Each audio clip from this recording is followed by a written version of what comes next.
Good evening. Welcome back to the show. This is Darkness on the Edge of Town Paranormal Radio. I'm your host, Dave Schrader, along with me, Tim Dennis. Tim, here's an interview we've been waiting for quite a while. Oh, yes. And great timing of this. This is something, especially having kind of, as we talked a couple weeks ago, my own little crisis of faith of what exactly is it that we're involved in? What is it exactly that we're experiencing? And what comes next? Well, we got a guest that might be able to shed some light on this for us. Our guest this evening for the next 2 hours, Dr. Eben Alexander. And if you recognize that name, that's because you've heard of his book, Proof of Heaven, A Neurosurgeon's Journey into the Afterlife. Dr. Alexander, a renowned academic neurosurgeon, spent over 3 decades honing his scientific worldview. He thought he knew how the brain and mind worked, and a transcendental near-death experience in which he was driven to the brink of death and spent a week deep in coma from an inexplicable brain infection changed all of that for him completely. He's here this evening to share his story with us. Dr. Alexander, welcome to the show. Dave, thanks for having me. It's great to be here. Science and the supernatural, this is one of those kind of things that you never think is going to actually finally butt heads, and in your world it truly did. They did, and in fact, I would say that's what I'm seeing as the awakening coming to this world is a synthesis of science and spirituality that really takes the greatest wisdom of the spiritual traditions, both East and West, from the last few thousand years, with kind of the leading edges of our scientific endeavors in cosmology, and all of it is leading into a synthesis that I believe will be absolutely revolutionary in human destiny. I'd like to start in the science realm, if you don't mind, as we begin. Being a neurosurgeon, understanding how the brain works, talk me through the science of death. What actually occurs to the body and the brain in those moments leading up to our expiration date, our final moment here? Okay, well, the conventional science that I worshipped before my coma would tell you, of course, that since the brain produces consciousness, that as we approach death, what happens is you might have some display of kind of chaotic irregularities and then nothingness. That's what the production model claims. And yet my journey showed me very clearly that, in fact, this is all about understanding that the brain doesn't create consciousness, but in fact consciousness is fundamental, and that all the material world, including the brain, is a projection out of consciousness. And the implication for what happens when we die is revolutionary, because in fact, with these emerging what are called filter models of the understanding of relationship of brain-mind consciousness, we're coming to realize that we are conscious in spite of our brain, that the brain is more of a prison, and that when our brain and body die, our conscious awareness is actually liberated to a much higher level of awareness. And of course, that's what near-death experiencers have been telling us for thousands of years, what mystics and prophets and seers and journeyers deep into consciousness, meditators, what have you, have been telling us for thousands of years. This kind of relationship of consciousness is something that's much more limited by the physical brain. So in fact, what happens is as we approach death, depending on the exact means by which we're getting there, we kind of test the waters, and that's why you have deathbed visions, why you have certain dream events occur in people who are in the process of dying. And, of course, hospice workers who have been in that world for a long time will tell you that this is nowhere near as simply as saying, well, the physical body dies and that's the end of all that is for that soul. In fact, those hospice workers and people who spend time with the dying realize that something far more profound is going on there, and that we are indeed truly spiritual beings, and that looking around the bookends of life, both birth and death, we find out that that soul is far grander than just anything that might be considered the consciousness living birth to death and nothing more in one incarnation. Science. Does science honestly believe that consciousness and our self resides in the brain? Is that part of science literature, or the scientific journals and papers? Well, I would say the conventional neuroscience, and as I put it a few minutes ago, that science that I worshipped. And I think it's important to point out that scientific materialism, which basically is our conventional kind of leading bully pulpit for science, for those who read the New York Times and Scientific American, they're presented with this materialist science. It basically says the only thing that exists is the physical world, that there is nothing else. In other words, that conventional science tries to claim that it's simply the subatomic particles in the brain following natural laws of physics and chemistry and atoms and molecules, and then the biology of the cells of the brain that gives rise to this illusion of consciousness, illusion of free will, because they say the only thing that exists is the physical. So obviously we have to explain this phenomenon of consciousness based in physical constituents. But of course we have no way of knowing that. That's really a tremendous assumption. And it leads you into a very dark region, which is currently called the hard problem of consciousness.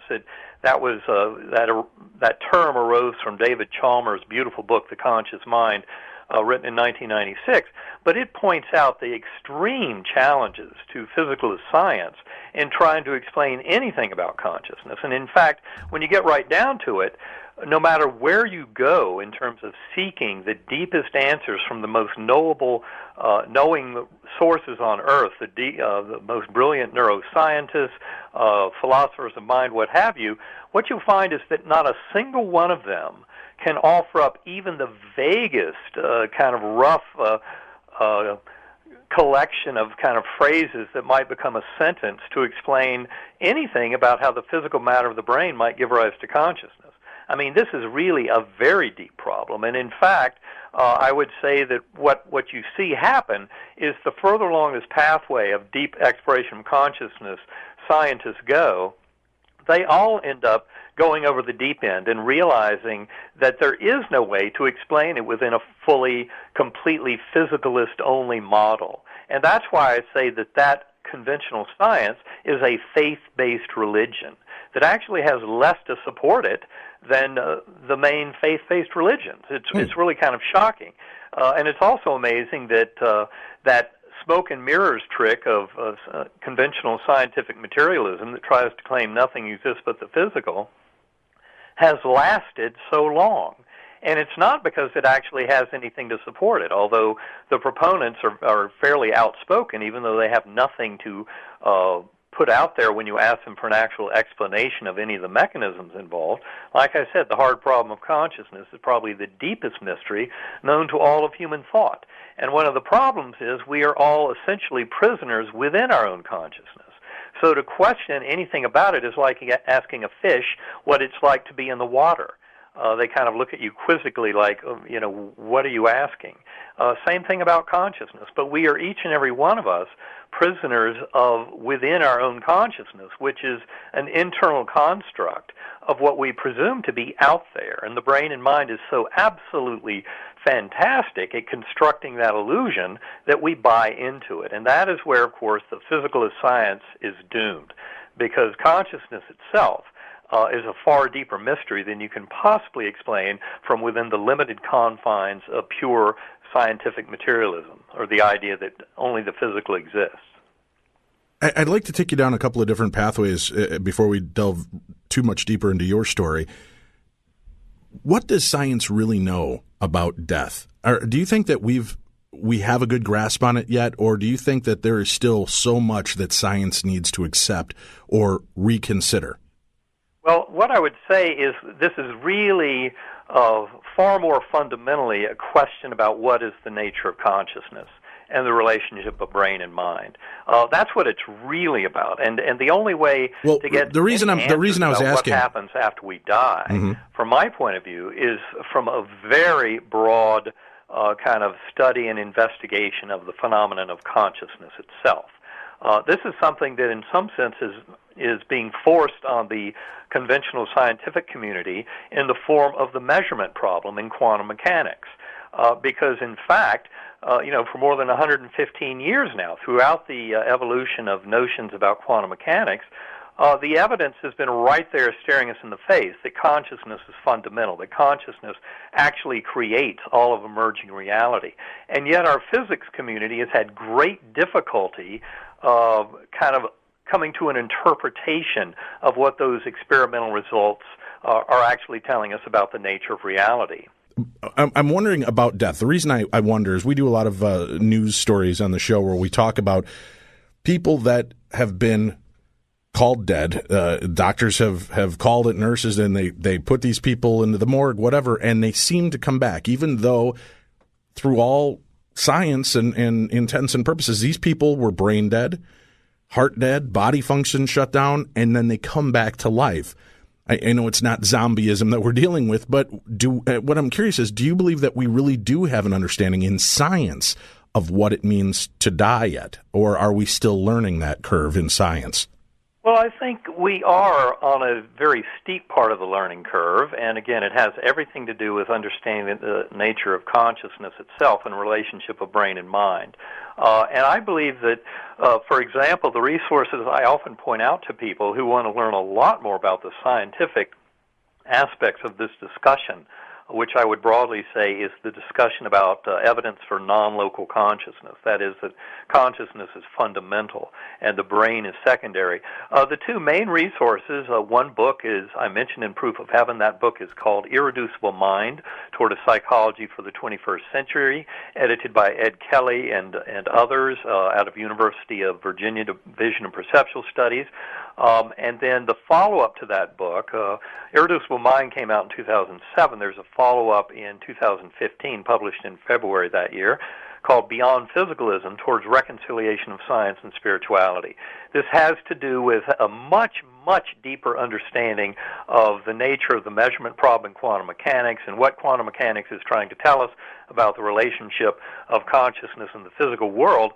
But these people, especially in these two books, they go into great detail about all the evidence that is out there for things like telepathy, precognition, deja vu is kind of showing us that our notions of time are not remotely close to the fundamental nature of time.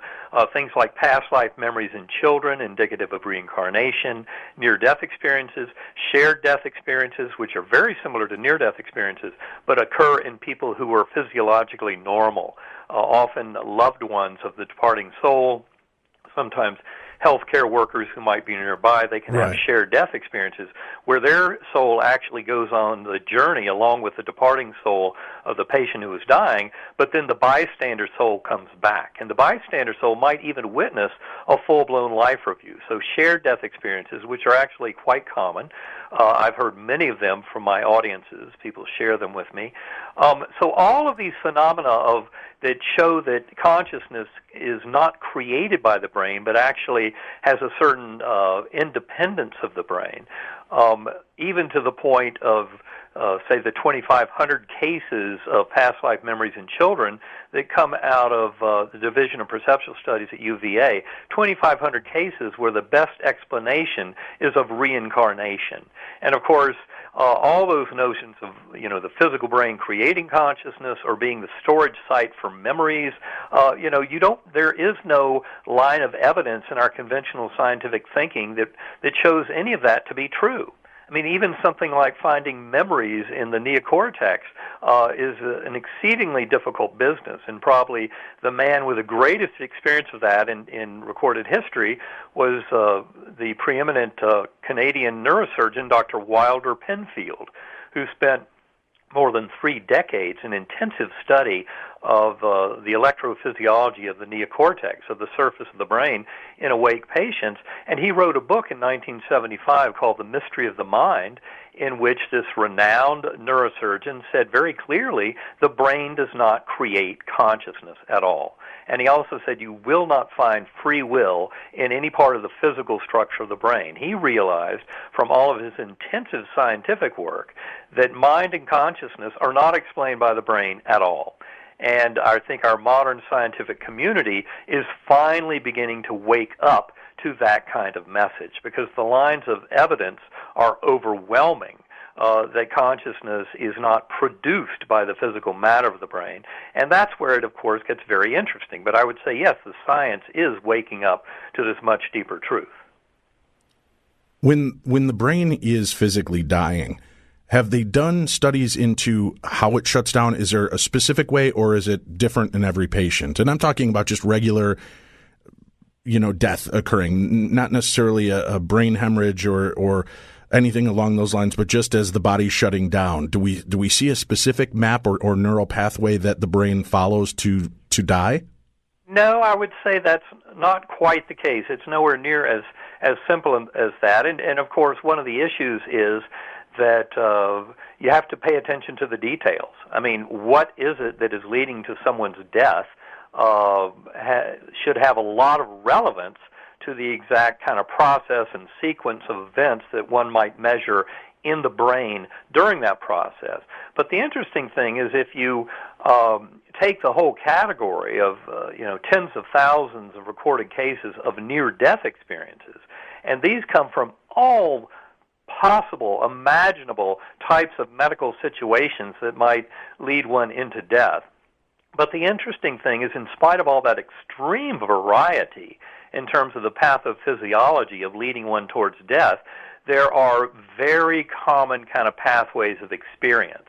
And that's what we get when you look at the literature on near-death experiences. Now, it's important to point out that near-death experiences, although we think of them as kind of a modern phenomenon that got the start in 1975 with Dr. Raymond Moody's beautiful book, Life After Life, in fact, in that book, he talks about near-death experiences going back thousands of years. One of the earliest that he discusses is the death of the Armenian soldier killed in battle, discussed by Plato, 2,400 years ago. And had a very kind of modern-sounding near-death experience. He had a life review. He came to realize that the only thing that mattered in that realm was the love that one had manifested in this lifetime. And, of course, this is coming from an Armenian soldier killed in battle several thousand years ago. So it turns out that the modern near-death experience phenomena simply follows the patterns that were established going back thousands of years, which I would point out include the journeys of many mystics and prophets and some of our religious leaders and kind of models of our religious beliefs had similar experiences. These all talk about a similar realm. And to me, when I first came out of my coma, as I was coming back to this world, as my brain righted itself over about 2 months of time and came back with a perfect recovery that to this day my doctors cannot explain, I was faced with that shocking mystery of having such an experience, but I'd never read the near-death literature before, so I had no idea how similar my experience was to tens of thousands of others that have been reported over thousands of years from every nation, every continent, every century, and the similarities are what are so striking. And they do give us tremendous information about what to expect in the dying process. Were you, obviously, as you said, you were a slave to the science, and that was kind of your religion. Were you a religious man prior to your incident? Well, I had grown up, as I discuss in Proof of Heaven, my father was a tremendous influence on my life. He was very religious. He had grown up in eastern Tennessee. His father, who was a general surgeon, had taken him to the Baptist church every Sunday of his life. My dad had a full-blown, very mature, robust belief in God. He knew when he operated on a patient and that patient did well, it was God's work and not his own. My father was also very scientific. He was the chairman of a neurosurgical training program. He was deeply into physics and chemistry and cosmology and all that. For him, there was never any conflict. That God was perfectly compatible with all the science he knew. I grew up in the 60s and 70s, like many of us who grew up in that heyday of the successes of scientific materialism and technology. I came to know that science is the pathway to truth. What my coma journey showed me very clearly back in 2008 is, yes, science is very much a pathway to truth, but our materialist science is a dead end. It is not even remotely going to take us anywhere useful in understanding the most fundamentally important concept in all of existence, which is consciousness, the only thing any one of us has actually ever known, being the inside of our own consciousness. So you had a belief in a God and in the ideals that your father instilled in you. As a neurosurgeon, for your father, did he have experiences with patients who had those life reviews, who had those near-death experiences that would report back to him? Well, I was never mature enough in my thinking to ask him that question. Okay. And he passed over in 2004, which was 4 years before my coma. So I cannot tell you that. I know that he had a very strong belief in God and an afterlife and in the power of prayer and all those things. He never doubted that. Now, myself, I wanted to believe all that. I went to a Methodist church growing up. I wanted to believe all that, but then in more than 20 years spent in academic neurosurgery, with all of my experience there, I just had difficulty coming to any kind of understanding of how conscious awareness could survive the death of the brain and body. And, of course, part of that was I was hamstrung by that false belief that the physical is all that exists and that the physical brain creates consciousness. My coma journey showed me just the opposite to be true. Now, another thing to point out is as much as I struggled with my faith over those decades, as I tell in the book Proof of Heaven, part of my story is that I was adopted, and that because my older son was doing a school project in family genealogy in the year 2000, it prompted me to reach out again to the children's home in North Carolina where I had been adopted to ask them yet again if there was any communication from my birth mother, because I was interested in reconnecting with her. And I got word back in 2000 that that my birth mother was out there, but it was not a good time to come back in her life. And, of course, that's something I explain in much more detail in Proof of Heaven because it's essential key to understanding the whole story and the phenomenal awakening I had 4 months after my coma. But the important thing to stress is that revelation to me, a presumed rejection by my birth mother in February 2000, sent me into a very dark night of the soul. I ended up to be many months later that I stopped saying prayers with my children at night. I stopped taking them to church. In essence, I've stopped believing in the power of prayer or in a loving personal God. And that's how I spent the 8 years before my coma, is kind of militantly agnostic. And believe me, what happened in my deep coma forever kicked that out of my life forever. I will never have a doubt about the reality of our eternal spiritual being, of the oneness and connectedness, and the divinity that is part of each and every one of our conscious awareness. Is crisis of faith maybe a good term to use then in how you were prior to leading into your experience? Yes, for those 8 years. Did you notice any? Because I know we're going to get into the evolution of what occurred to you when this happened and after, but in that 8-year span, did you notice any difference in your life? I mean, did there feel like a disconnect or an emptiness or anything, or did it just seem like, no, this was just another decision like I'll eat pizza tonight, I'll wear this shirt for this party? It was just a conscious decision that was made and moved on from. Well, it was also quite emotional, and as I said, it was in a strong sense, it was kind of unrecognized at a cognitive level until things were pointed out to me by others. But I would say it was a very kind of dark and stormy existence. By no means can I just gloss it over as, oh yeah, fine, I just accepted it and moved on.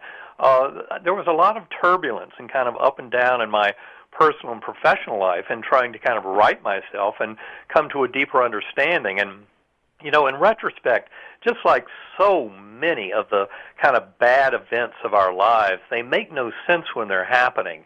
And yet we come through it all much later and look back on it and realize that those hardships and difficulties and hurdles in life, and as a physician I would certainly include illness and injury, that they are gifts. They're part of our growth. And I look at that kind of dark night of the soul for those 8 years as a very crucial part of my soul's growth, that in many ways was a natural lead-in to what happened to me during that week in coma back in November 2008. So I don't want anyone coming away thinking this was at all easy. It was a really tough challenge to me, and I would say I never really found a kind of a comfortable spiritual zone that accepted that kind of recoil that had been injected back with that perceived rejection by my birth mother in February 2000. It was a very kind of stormy situation, but then, of course, my near-death experience completely shifted all that and brought it into a whole new energy that, as I have recovered, and especially over these 7 years of trying to put it all together and make sense of it, it all makes far richer sense than anything that I had before. Now, when you look back at your experiences, now that you've had this awakening, do you recall, even during that 8 years or the years prior to that, do you recall having an awareness when you were doing neurosurgery of a consciousness, you know, what some of us might refer to as an out-of-body experience or an astral projection or a near-death experience of the experiencer? As you said, there's these shared death experiences sometimes where hospice workers, loved ones, close to somebody dying, will actually feel other presences near them or around the room. As a doctor, I know you're especially neurosurgeon, you have to be insanely focused in what you're doing because of how delicate your situation is. But were you ever subtly aware of something more around you, or maybe even the consciousness of this person you were working on being there with you? Well, I would say that I was so focused in the moment. I mean, you're very right in what you say about neurosurgery. It is, of all human endeavors, it's one of those that is most deeply kind of focused in the moment of a task that one is trying to do. And you're so totally into that. Now, in fact, in looking back on it, there were several examples. I give one in the book Proof of Heaven of a patient and mother, and a daughter and mother who were a patient and family of mine, and the daughter had metastatic breast cancer, had gone to her brain, and I tell the story in there of kind of an awareness they had, and it was something that was very rich, and it was about a dream that the daughter had, that she knew something about her departed father that she could not possibly know otherwise than getting it through kind of the other side. And, of course, when I heard that story, I still wasn't in a position to get it. And this is why I think Proof of Heaven is an important book, and why I often get feedback from doctors, from scientists, engineers, physicists, chemists, people who are deeply into a scientific mode like I was before my coma, and they're very grateful because, in essence, what I'm trying to do is help them move beyond the stumbling block that for me was very difficult to move beyond when I was stuck in my kind of conventional mindset.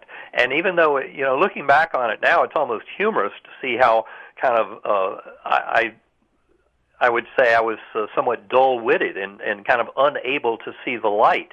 And that's really the situation here, is we all have evidence presented to us in our personal lives that suggests that there's far more to this world than just this little material realm, and that we are far greater beings, and that our connectedness with our loved ones is far richer, and also that that connectedness does not end with the death of the physical body. Could it be said when you're talking about like her experience where she knew things that she shouldn't possibly know, could it be that maybe even as a small child she overheard aspects of these stories, and although she didn't consciously catalog it, in her near-death moment, maybe the brain was defragging and putting, much like a computer where all these files are kind of separated throughout the computer system. And when you defrag it, it brings all the files that are meant to be together. Could it be that during that moment, the brain is indexing all of the memories of dad, mom, sister, brother, and just bringing them together so that she may be conceiving it as something she didn't know, but it may just be pulling up from something that she had heard in the past? Well, I would say that's the kind of grasping for straws explanation that you often find in the materialist camp. Right, and that's why I'm asking, because I know there's going to be overwhelming evidence that I keep running to at every turn in stories told to me weekly by hundreds of people, that you realize that you can try and dance around and pretend that there might be a normal channel for this information in all of these millions of cases, but sooner or later you just realize that maybe it's smarter to just face the evidence and try and come up with a hypothesis and a theoretical model that might actually fit the evidence, as opposed to continuously shifting the rules around and pretending that there is a more common explanation that doesn't demand that we reshape our theoretical basis. But from the layman's side, theoretical basis is broken. The layman's side, though, Dr. Alexander, is somebody like myself who does not understand how the brain works or how it goes in. But we've heard throughout our lives that the brain is a sponge. It's continually absorbing information, filing it, putting it away, and even though we may not be able to recall it in the short term, it's there in our long term somewhere. And I know, just like you, we do a paranormal themed show. We face skepticism on a daily basis. But I know it's also important to ask the questions that, trying to get maybe the understanding from science how this actually works. Does the brain work in that fact? Does it index? Does it bring things together? And I don't mean in any way that diffuses the importance of the spiritual side or as you're saying, the overwhelming evidence that there is something more that we need to look at besides the scientific realm. But is there maybe an overlap of the science and of the spiritual like this, where the brain is reindexing this, we're remembering these things and bringing them forward, or is that not how the brain works? Well, I think the thing to understand here is the models to try and explain all this, from my point of view, the best models by far are the ones that presume that consciousness is fundamental in the universe. As soon as you kind of lock it down to, well, the physical brain creates consciousness, so we have to find all of the causality and trace every bit of input and output to the physical brain itself, is where you start running into a very frustrating situation where nobody has the remotest clue how to put it together. So in other words, if you make the assumption at the outset that the physical brain is the source of all this, you are bound for a course of extreme frustration. So one has to start with a much grander kind of assumption set that then is more comfortable at assimilating all of the empirical observations and all the experiences. And this is why the filter theories that are emerging now, and the filter theory is something that's brought out pretty fully in those two books I mentioned a little while ago, Irreducible Mind and Beyond Physicalism, because it really allows for a much richer understanding of this empirical information. To answer your question about that one case that's in Proof of Heaven, the mother who told me that story really, laughed out loud that I even suggested that maybe, what you postulated minutes ago was the case, that the daughter had, heard this when she was a young child and maybe forgotten it. It had to do with a yellow hat and a fedora and things like that. But anyway, the upshot was that in that particular case, the mother assured me that there was no way that the daughter had gained that information through normal means, and that when she had it from this dream about her departed father, that's what clued both of them into the absolute reality. And these are the kind of stories I hear literally by the hundreds every year. That's part of what is there in the map of heaven. Because people need to realize we're not talking here about Eben Alexander's, amazing journey, or about Anita Moorjani or some other famous book journey. What we're really talking about is the experiences of tens of millions of people out there trying to understand what happened to them. We're up against the break, Dr. Alexander. Hold on tight. We'll be right back with more Dr. Eben Alexander right after this. We're back on Darkness Radio this evening. Proof of Heaven, a neurosurgeon's journey into the afterlife. Dr. Eben Alexander, our guest. Dr. Alexander, I want to give you a little insight on my perspective and why I'm asking some of the questions I ask. As you said, you get thousands and tens of thousands of these stories that are shared with you, and I ask about why the brain works or how it works and could it do this? Can it re-index something we might have overheard? The reason I ask is a very personal reason. When my grandfather passed away back in 1990, he was the closest thing, a very big father figure to me, kind of my hero. And when he passed, I had a very hard time with it. I had what was known as a dream visitation afterwards, within about a month of his passing. And it was very important to me. And it was very real, very visceral. There was nothing dreamy-like about it except for the fact that I was talking to a dead man. But throughout the entire dream, I was conscious of that fact. I was conscious of who I was speaking to, why he was doing things the way he was doing. And we had this discussion, and at one point he said, "What do you need to know about death?" And I said, "Did it hurt?" No, I was gone before the body even felt it. And then I asked, were there people there to greet you? Yes, my mother, my father, my brothers and sisters that preceded me in death, and your grandmother was here. And to me, younger guy, it kind of clicked in my head, and I thought, oh man, here's a question. Your second wife, Noelle, when she dies, who are you going to be with? And he kind of laughed about it. And we had a separate discussion about what it means to love in the afterlife. But then he went on to describe, he said, and when your step-grandmother dies, we'll all be here to meet her, including her two husbands that preceded her in death. I never knew my step-grandmother had been a widow twice prior to my grandfather's passing.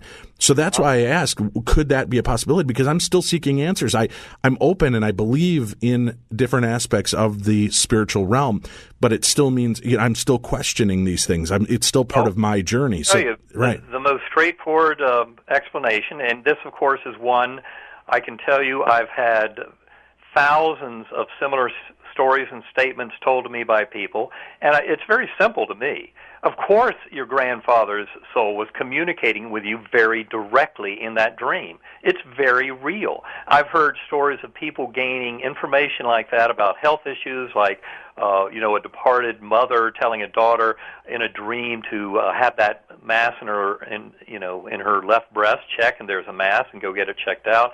I mean, there are so many stories like this where the evidence of veridical, real-time importance of the message from the departed loved one is absolutely undeniable. And that's, and of course, often it comes with that kind of imprimatur, like you say. You never knew about the two prior, spouses, and yet in that dream, that's what you encountered was that information.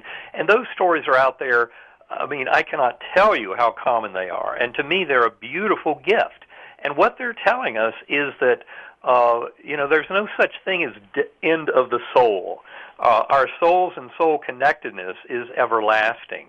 And also important to point out that time flow in that realm, it's what I call deep time. There's a whole different order of causality that's much more fundamental. Sometimes people come up to me and say, well, wait a minute, what if my beloved spouse has reincarnated before I die? Well, that, by definition, does not happen. Because of the way this deep time and causality, we're basically eternal spiritual beings, all interconnected as one through the divine, and this is a spiritual universe. And it's the sequence and causality of that higher realm and that deep time that actually governs all the unfolding of this kind of ascendance of all conscious beings towards oneness with the divine. It's a much bigger overall program than I ever could have imagined before when I was limited to thinking existence was birth to death and nothing more. All of these people come to you with these stories, all of these experiences. You went from a believer to a dark kind of separation of a belief in the theology of what we'd been taught, and then this reawakening. And I know after the top of the hour here, we're up close against the break here in about 3-4 minutes. I want to discuss what happened to you, what medical issue occurred that opened you up to this miraculous moment in your life. When science looks at this, why do you think that after thousands of years of philosophy and science. Why do you think that the hard-edged nose of science is still so against the idea of something spiritual like this existing? I think it's mainly because the brain and mind are so incredibly powerful and good at constructing this kind of smoke and mirrors illusion of telling us that all the stuff out there in the world is out there. And of course, we all say, well, of course it is. But you've got to remember that what you're experiencing is only an internal model. No human being has ever experienced anything other than the inside of their own consciousness. Now, we can get into a discussion about the fidelity of that model to the external world. And of course, psychologists can give you many examples of how the fidelity is not that great. All kinds of optical illusions and other kinds of illusions where you can show how the design of brain and the way it's put together can lead us to believe things falsely of the evidence of just the physical world around us. But of course, it gets much deeper when you start to realize that the fidelity of that representation in mind of the external world is deeply in question when you get into the measurement problem in quantum mechanics, because the deeper we get into quantum mechanics, the more the experiments prove to us that there is no objective reality out in this world, that physical world out there, the clockwork universe that the scientific revolution has been looking for 400 years, quantum mechanics is telling us very clearly does not exist as we have been fooled to believe. And so, in fact, this is what my next book that I'm working on with Karen Newell of Sacred Acoustics has everything to do with trying to help this world move to the next level in that realization. Because we've been fooled by that, by the very clever nature of that illusion. But to minimize consciousness is the wrong move, because the only thing we've ever witnessed is the inside of consciousness. So any kind of theory of everything must have a far more robust explanation of consciousness and the spiritual and kind of realm of consciousness and how it influences unfolding reality in the physical world. Dr. Eben Alexander, our guest. When we return, we'll find out about his personal story, what happened to him, and what was this awakening like? What was the experience? His book, Proof of Heaven, A Neurosurgeon's Journey into the Afterlife, and The Map of Heaven, How Science, Religion, and Ordinary People Are Proving the Afterlife. That's what will continue here on the Best in Paranormal Talk Radio. During the break, go check out our site, darknessradio.com, for links to our guests, and you can find out where you can see us throughout the year. Stay tuned. More of the best coming right after this.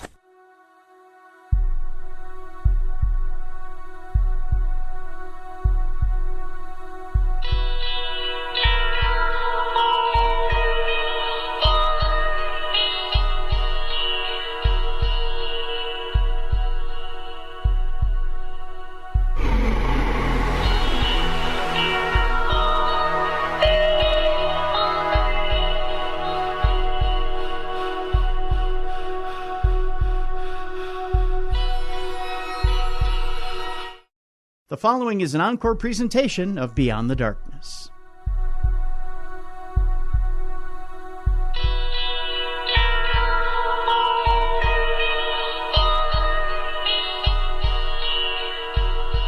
Good evening. Welcome back to the show, Darkness on the Edge of Town. The Best in Paranormal Talk Radio is on the air. Our guest this evening, Dr. Eben Alexander.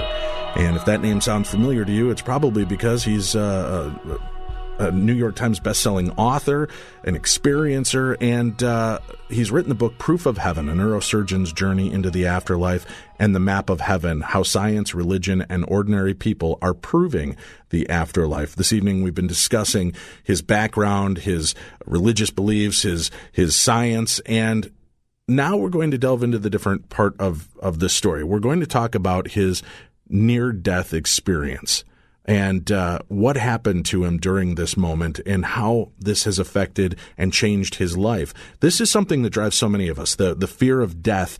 Maybe fear of death is the wrong answer for some people. It's the fear of the unknown. What comes next? What can we expect? And like many of you, this has been a long part of my journey. I've had an overwhelming fear of death through my entire life.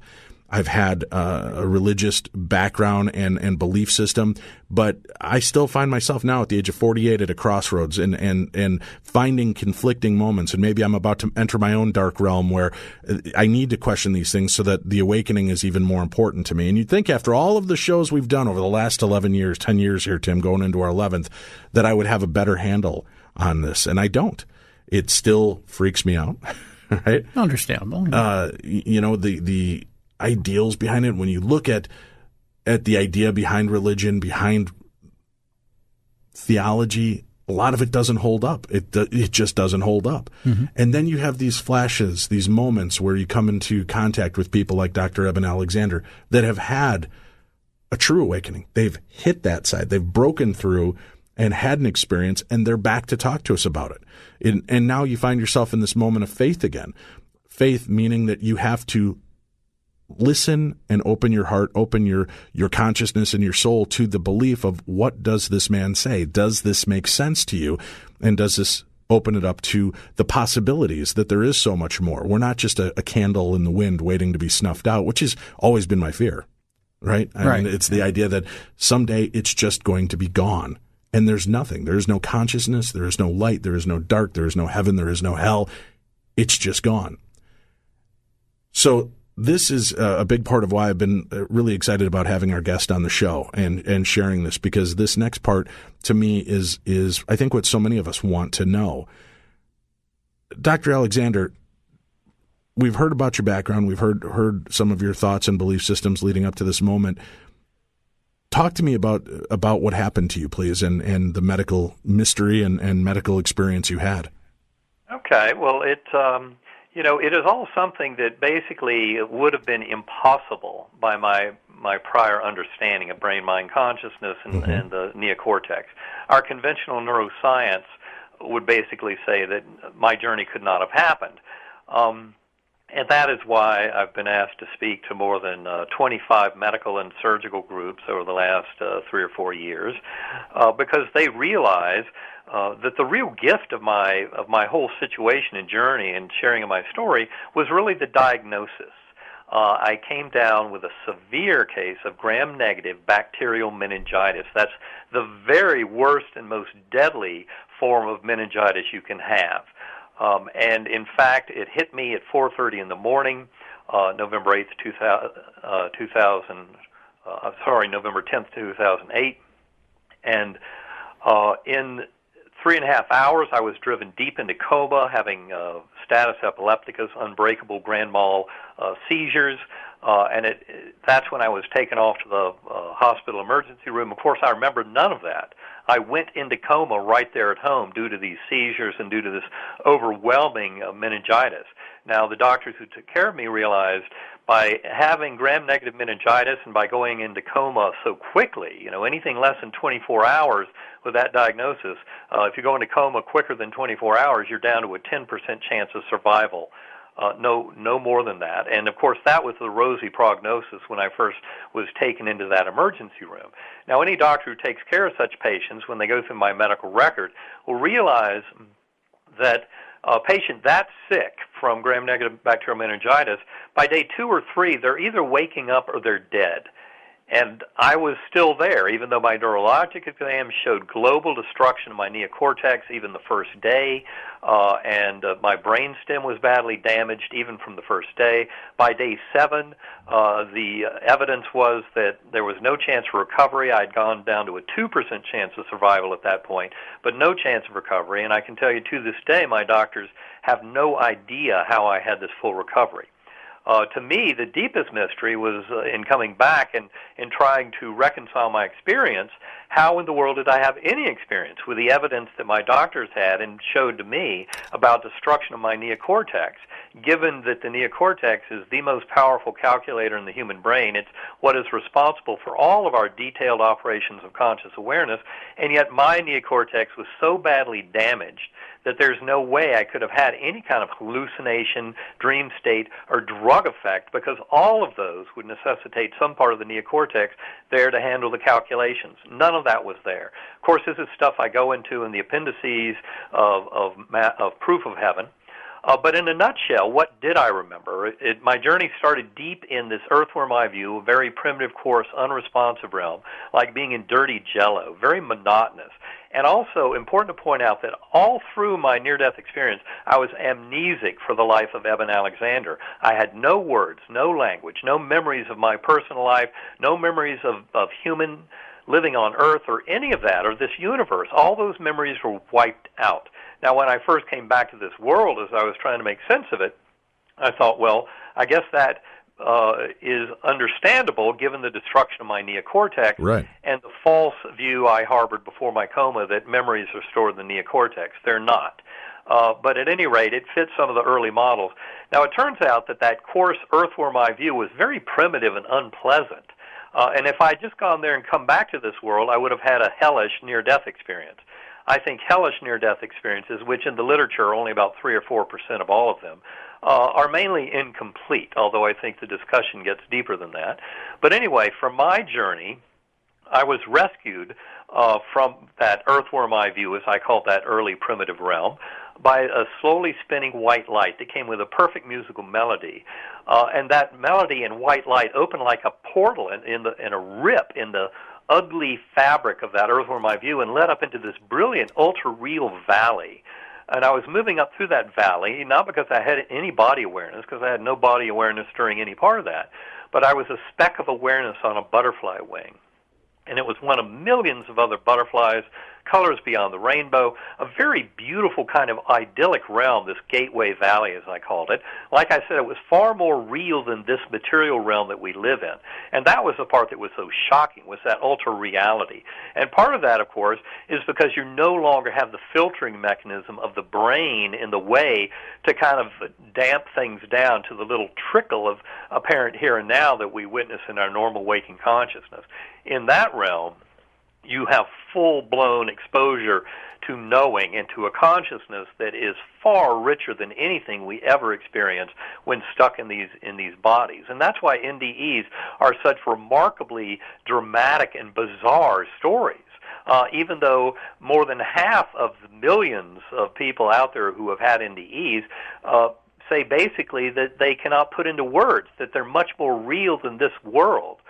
And that part is so hard to understand. But that Gateway Valley, to me, is a very important realm. That's where, in essence, I was reuniting with my higher soul and with other members of Soul Group. That's where life reviews happen and all that kind of thing. And now, in that zone, Dr. Alexander, I was amnesic for my life before, and that's an important point. In that zone, was there a tactile memory or sensation? Were you able to smell, feel anything? Yes. Every bit of it and beyond. In fact, initially I kind of used the word synesthesia, which is not the best word for it. Synesthesia is where people are able to, taste colors and to see sounds and things like that. It's where there's kind of a crossover in perceptual modalities and where our senses start to run into one another. And in essence, though, that realm is one where all of our sensory modalities, plus, modes of perception that we have no clue about when we're used to our normal waking consciousness and the little trickle of inflow through our sensory modalities, it's completely beyond all that. So it's much richer. That's part of the reason it's so hard to explain. You can see all the way through everything. You see in all directions at once. In fact, you can see beyond three-dimensional space. There are more spatial dimensions. You end up slipping totally outside of time flow and causality in this realm into that much deeper flow of causality of deep time.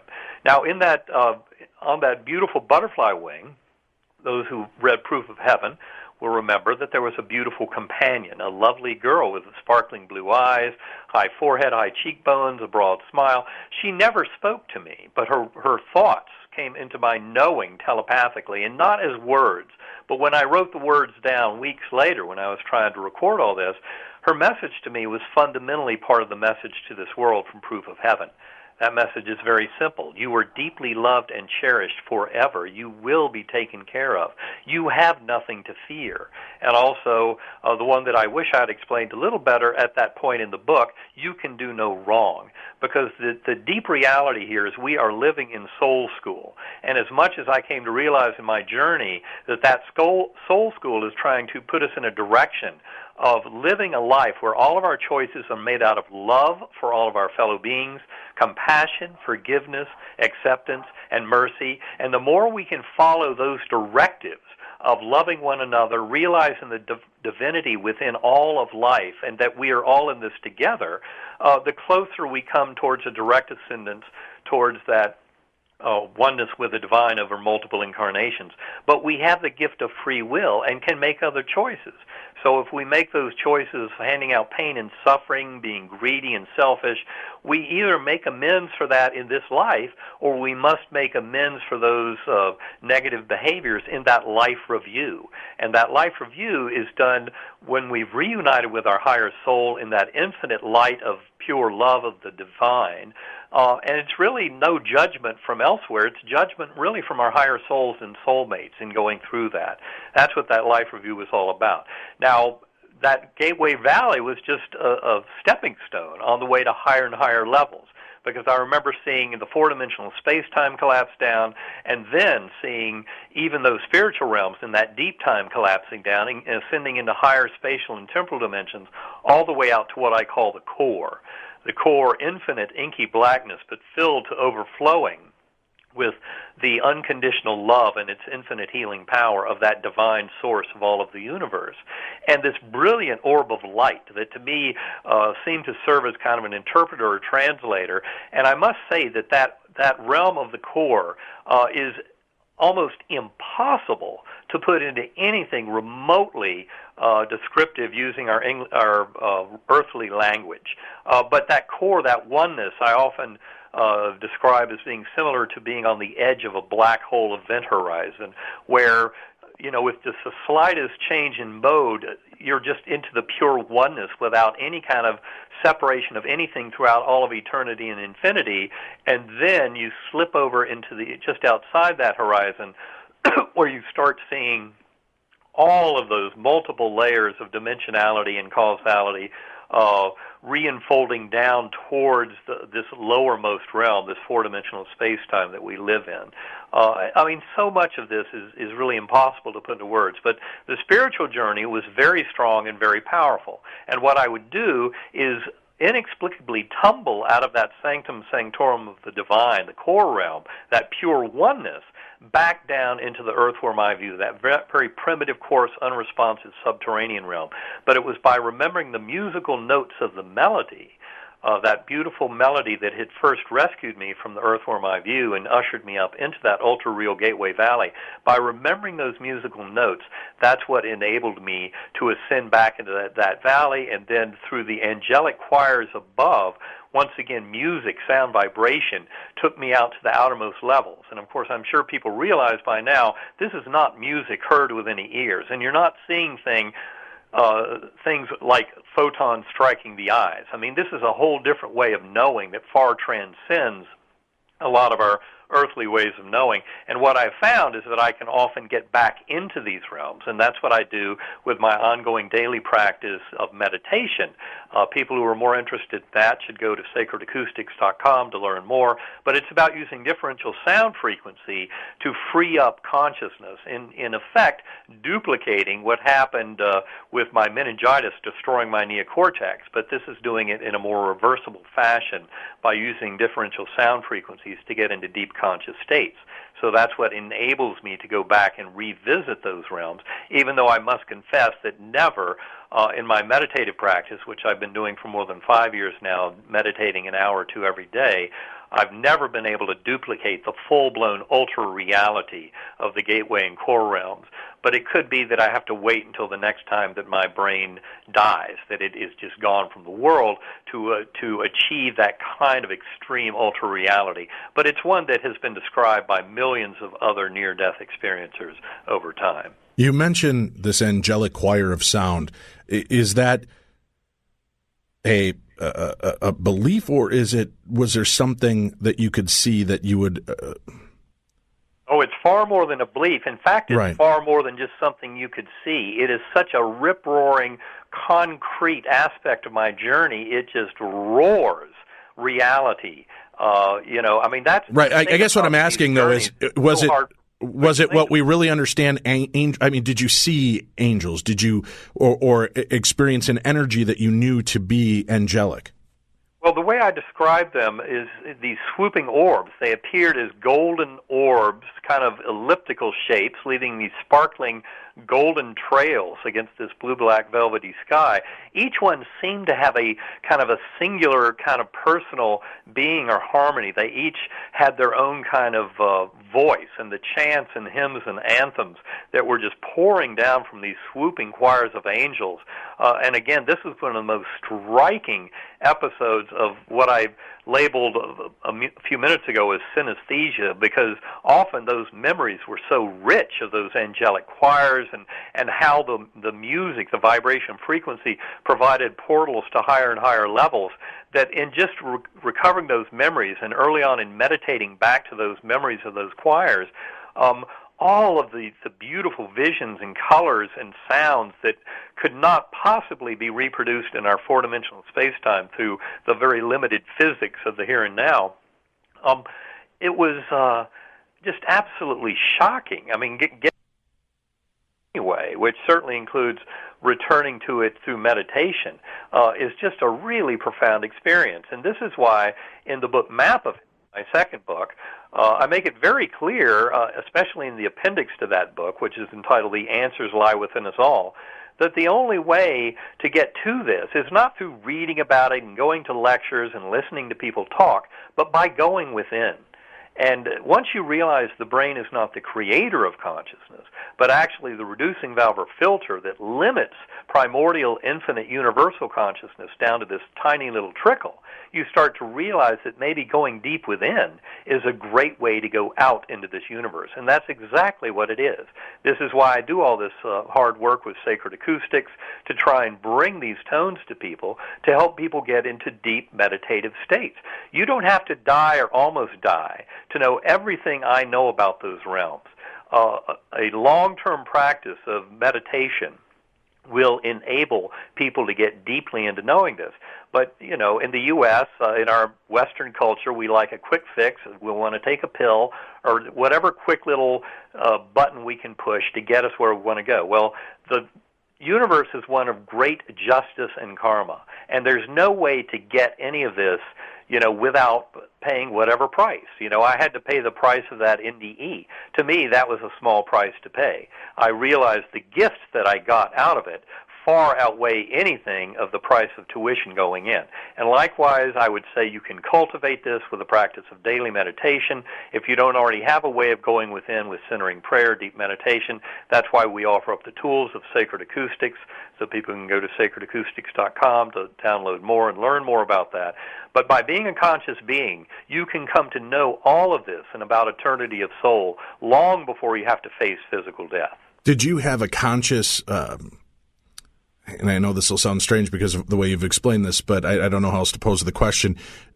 Did you have any kind of perception of time while you were there? Or did it seem like an instant, or did it seem like an eternity to you? Oh, it's a much richer notion of time, but it's not a time that flows by Earth time. So if you would ask me, you know, in the first week or two after I came back to this world, when my brain was still wrecked, but I was slowly kind of regaining my orientation to this four-dimensional space-time, if you would ask me how long I was gone in that deep coma journey, I would have told you months or years. I mean, it was an extraordinarily detailed and rich odyssey. And yet, of course, it had to fit within 7 Earth days because I was only in coma for 7 Earth days. And as I discuss in the book Proof of Heaven, there were actually some very powerful clues about exactly when everything happened in that coma journey that showed me that it actually all happened between days 1 and 5 of coma, and not at the very end of day 7 when I was emerging from coma. All right, so maybe those last 2 days when consciousness is starting to gain a stronghold again into this realm, that's when the ending of that hyper-consciousness you were into was fading more to black. Would that be fair to say? I would say that's very much the case. And to me, another gift of my journey was, and this is something I described briefly in Proof of Heaven, but for 36 hours after I awakened from coma, my brain was absolutely devastated, and I went in and out of this crazy, psychotic, paranoid, delusional nightmare. And it seemed more real than a normal nightmare, but it was nowhere even remotely in the same ballpark as the ultra-real clarity, crisp, vivid, alive, meaningful, purposeful journey that I saw deep in coma, when my doctors would tell you my brain could not have done anything of the sort because of the damage to the neocortex. So the beings that you... The nightmare was interesting because the Well, I want to hold on one second. Before we get into the nightmare, I want to stick with heaven for a few seconds here. When you were dealing with these light orbs, was there a knowing, a consciousness connection with these, knowing this was Grandma, this was Dad, was there any of that kind of knowing, or was it... There was not. An unnamed entity. Very important to point out. Mm-hmm. I was amnesic for the life of Eben Alexander throughout my coma. In fact, when I first woke up in the ICU room, I had no words, no language, no memories of life before. My mother, my sisters, my son standing at the bedside, I had no idea who these beings were. My brain was wrecked. Now, it came back very quickly, words and language over hours and days, childhood memories over weeks.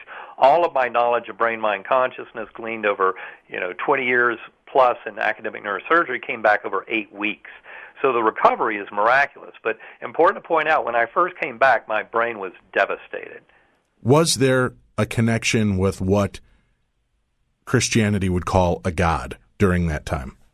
There was a connection. In fact, what I will say very strongly about that, when I came back from that journey, what I remembered about that deepest realm, that core realm, was the sound, Om, that deep, resonant Om that to me was the resonance you would expect in an infinite dimensional cavity that lasted through all eternity. And of course, anybody in music physics would say, what are you talking about, resonance? Well, that was the resonance that to me was so profound. I came back knowing that deity, that infinite loving deity, loves, Christians, Jews, Muslims, Hindus, Buddhists, atheists, skeptics. That God loves all.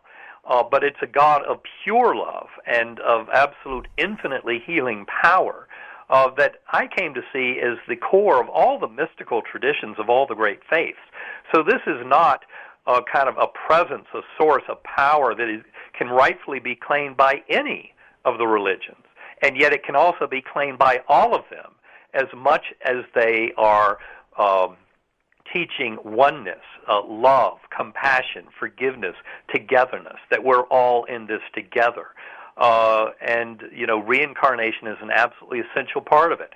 Some Christians wrestle with that, but for them, I recommend the beautiful book by Dr. Herbert Puryear called Why Jesus Taught Reincarnation, a very profound book that hits on the original Christianity as being very supportive of reincarnation, but points out how various church fathers in the 2nd and 3rd centuries had different ideas about how to interpret Christianity for their own various reasons. But in fact, to me, this is all consistent with all the great faiths. It's consistent with Kabbalism, Jewish mysticism, Christian mysticism, Sufism, Islamic mysticism, Hinduism, Buddhism. All of them converge into a deeper truth of that source. And that is the Om, that deity that I talked about. Certainly consistent with early Christianity, but also consistent with all the great faiths. And it's this false sense of separation that they may try and preach in their modern forms of dogma that must be eliminated, because that is a twisting of the original teachings of the prophets that has been distorted through dysfunctional humans trying to control other humans.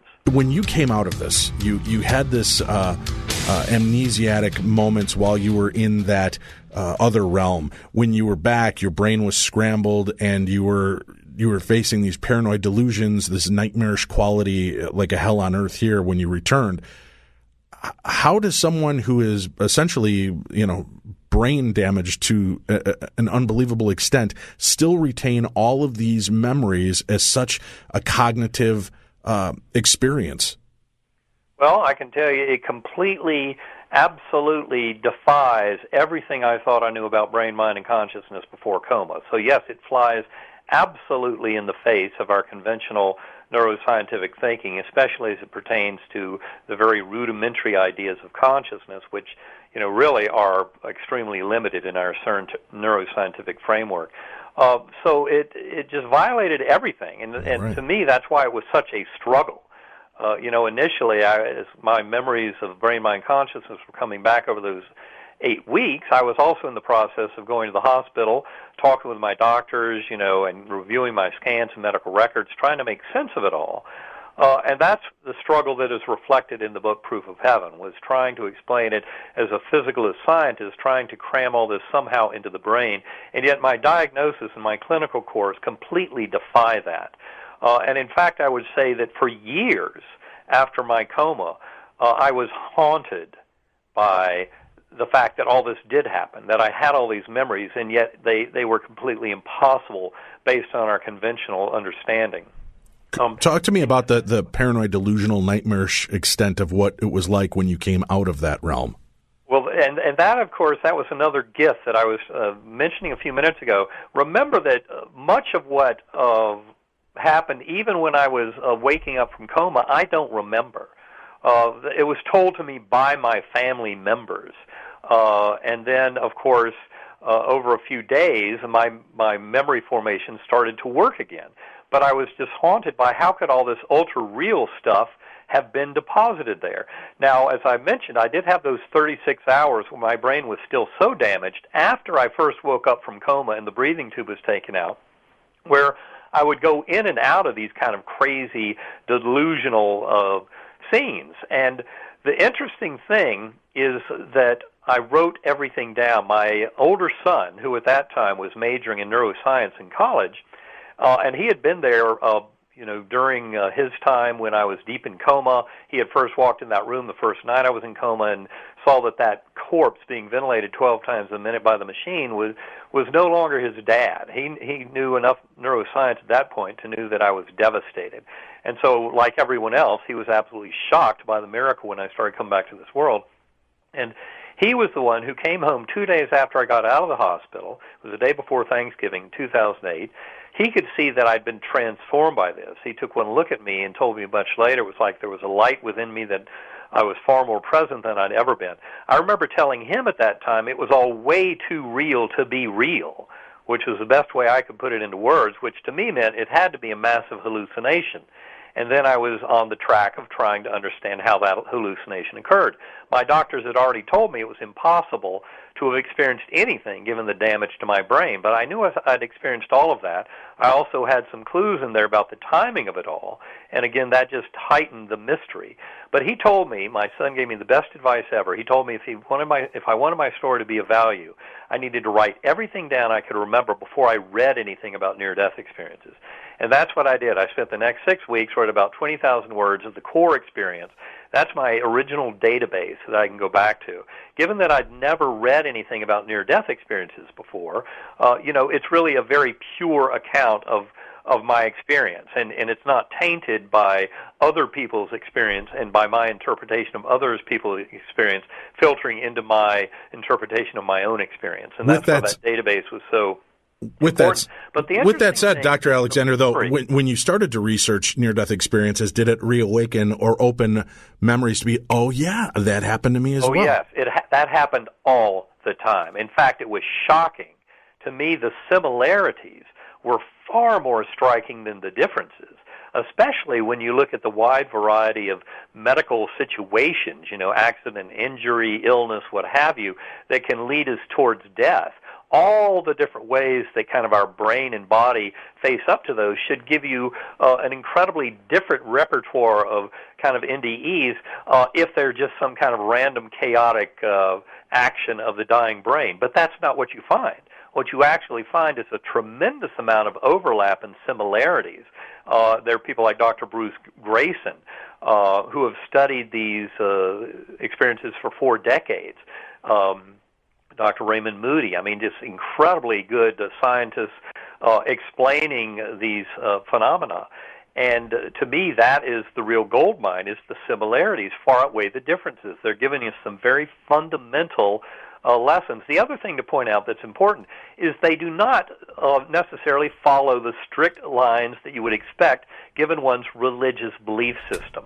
That is another thing that's very important to point out. In fact, I would say that our modern religious kind of conceptualization about death and dying and afterlife in some ways is being modulated and reshaped by these NDEs, and what they're doing is kind of fine-tuning what various religions have told us over eons about the nature of that afterlife and helping us to refine how to look at it. But the thing that emerges very strongly is there is one territory out there.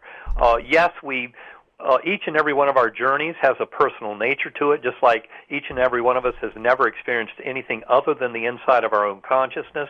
Well, likewise, these journeys have some kind of tailoring to our personal soul journey. And really, when I say that, I mean the journey of soul groups, because none of this can be looked at in isolation. Now, one important point that I was getting to minutes ago that I do want to point out is the memories from that paranoid delusional 36 hours after coma. Those memories, even though they seemed a little more real than a normal nightmare, as I said, they were nowhere near as real as the ultra-reality deep in coma. Those memories of the nightmare faded within weeks, so I'm glad I wrote it all down. The memories of the deep coma experience, those are as sharp today as if the whole thing happened yesterday. But it was 8 years ago that I went through that. And I have similarly hundreds of people who come up to me after my talks, and they usually started out by saying, I never told anybody this before, but, and then they tell me a story that when you come to hear these stories over and over again and realize their similarities, they could change the world. And of course, that's part of what I go into in the book Map of Heaven, is talking about how common these stories are. They're out there, literally millions and millions of people in our country have experienced these events. But of course, we're taught to believe that they're crazy hallucinations and to forget about them. But no, the scientific community is waking up to a much deeper reality. In fact, there's a book coming out in a few months published by Missouri Medicine, the state medical society of the state of Missouri. It's called The Science of Near-Death Experiences. It's a peer-reviewed, all medical articles on near-death experiences, including 3 experiences from physicians, including mine, plus other articles from many doctors who study these. And the very heavy message of that book is that these are deep spiritual journeys. We are spiritual beings. Trying to explain it all within a very limited and restricted physicalist, conventional scientific paradigm is a waste of time, that there is a far grander way of coming to an understanding of all this. And that is where the science must go. We don't trim truth to fit our capabilities within science and the limitations within science. We must broaden our scientific boundaries to accept all of truth and all of empirical human experience as it presents itself to us. And that is what the current awakening and revolution in science and synthesis of science and spirituality is all about. What do you really hope people find from your experiences? Well, I hope that what they can find is that we are, each and every one of us, far grander beings than just birth to death and nothing more. Find that by going within and realizing that the voice in our head is not our consciousness. Our consciousness is actually the observer. It's the witness. And we can cultivate a much richer relationship with that kind of higher soul by kind of following the principles in the kind of sacred acoustics meditations for going within and coming in contact with our much grander being that has the higher good as its kind of ultimate purpose. This is, it's important to realize that unconditional love that I witnessed and so many other journeyers, spiritual journeyers, near-death experiences, what have you, have witnessed, is fundamental in healing, at healing the individual, healing the soul group, healing ethnic and national groups, healing all of humanity, healing life on earth and beyond. That healing power comes from that unconditional love. And the more we can manifest that in loving ourselves, loving our fellow beings, loving our, quote, enemies, what have you, and sharing that love, compassion, forgiveness with this world, I don't think anybody doubts that we could change this world and make it far more ideal. The problem is that People get caught up in the materialist paradigm and this thinking we are birth to death and nothing more, limited in these little physical bodies, and not realizing that we are each very capable, interconnected, divine spiritual beings that do have the power to change this world. And going within is one of the best ways to get to some of these answers. And manifesting that love for ourselves and for others is a way of bringing healing at all levels. I mean, I saw on my journey that what we see as evil, as darkness, it's not really an opposing force to the light and the love, because I saw that the light and the love are infinitely powerful to overwhelm all of that darkness and apparent evil. Those are really just the absence of the light and love. So we can each serve as a point of light to bring that infinitely healing power of unconditional love to this world. And it heals us, it heals all of those around us, and it is the way of healing this world. So I'm simply trying to share a message that I think is an ancient message, but one that actually has a very refreshing vigor, energized by our current understanding of science, of physics, of the nature of reality, of consciousness, the deepest wisdom from spiritual traditions, both East and West. We're really trying to consolidate all of this. And one of the things that I often point out in my talks is one of the greatest enemies is super specialization, this idea in our kind of scientific community that you've really got to have a specialist. And the problem is that leaves no one to be kind of a generalist. And a lot of the kind of falsehoods and confusion of our scientific paradigm is brought in by this kind of false separation. We think we have too limited a bandwidth, so we have to go from the bottom up. That's why our modern science is called reductive materialism. You reduce it all down to the fundamental subatomic particles, understand the laws that govern them, and then can understand everything about the workings of the universe. From my point of view, my coma showed me that's got it completely backwards, that in fact we need a top-down approach that sees all of this universe as one and sees us as kind of a holographic projection of that infinite oneness, and realizes that consciousness is what generates all of the emerging universe, and we each are part of that consciousness. So this is really a message about awakening the world to a revolution that I think will make things like the Copernican revolution, where we move from thinking the Earth was the center of the universe to the sun, and relativity and quantum physics, which were the two most revolutionary scientific ideas of the 20th century. I think that all of those revolutions will be humbled in the long run by the revolution that is coming from the current awakening and synthesis of science and spirituality that I see evolving even now. Can I ask, after suffering what you did and dealing with such devastating brain damage, were you able to return to your normal life? Were you able to continue being a neurosurgeon?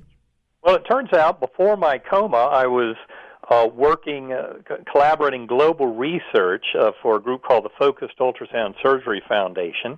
That's a technology that I was fascinated with in the early 90s, but you couldn't even do it in the brain until the early 2000s. I was in on the ground level of some of the work to support that technology. That's the work I was doing when I went into coma. My boss there was a neurosurgeon. He was in touch with my family every day. He knew I was so ill that I'd never be coming back to work. So he was quite surprised when a few weeks later I called him up and said I thought I was going to be able to come back. And literally within 3 months of coming out of coma, I was back at work full time, going around the globe to research centers, coordinating global research for focused ultrasound. I mean, it was just absolutely astonishing. And to this day, as I said, no one can explain that recovery. It such a complete recovery. In fact, people often ask me after those 8 weeks were gone and I was fully recovered, are you back at 90% or 95%? And I'd say, well, I feel like I'm back at about 110%. And in fact, over ensuing years, there would be very kind of interesting details around conversations I would have with people that revealed to me that, in fact, when my memories came back to me after the coma, they were more complete than they had been before coma. That's a very difficult concept to wrap your head around, and yet it has a lot to do with the emerging notion that we are indeed spiritual beings, that our experience, our memory, our every bit of our what we witness as beings in this universe is not even occurring in the physical universe at all, but is using it kind of as a projection theater to give us this kind of limited theater of soul school. But this is, on this side of the veil, this is where we can really do the work. We have to be partially blinded to the higher aspects of what we can know between lives and what we know when we reunite with our higher soul, or what we can know through meditation. That is all there to serve up emotional power of the journey and to help us learn the lessons of soul school. But that's why I say that the hardships and difficulties are beautiful gifts, and we need to see them that way. And that's what this kind of broader expansion of conscious awareness about who we are helps us to address all of those hardships and difficulties and use them to help us in our ascendance of knowing and understanding. We have just literally a few minutes left together, but I'm just curious, after this awakening for you, do you believe that the consciousness, the soul, whatever you want to call it, transcends the body, continues? Can it stay in this realm, what people refer to as ghosts? Yeah, I would say that happens all the time, but there are some souls that get stuck because maybe they have a message still to convey, or there's some angst in their spiritual journey.